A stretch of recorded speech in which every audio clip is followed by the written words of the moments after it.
டேய், சந்தோஷப்படுறது கோவப்படுறது இதெல்லாம் செஞ்சாதானடா மனுஷங்க? என்ன செந்தில்? இல்லடா,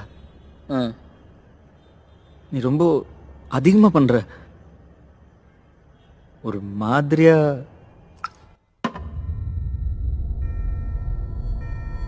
என்ன நான் லூசுங்கிறியா?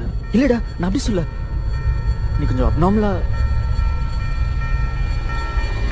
அப்நார்மல்? கோவப்படாத. பின்ன இது மாதிரி பேசுனா கோவப்படாம என்ன?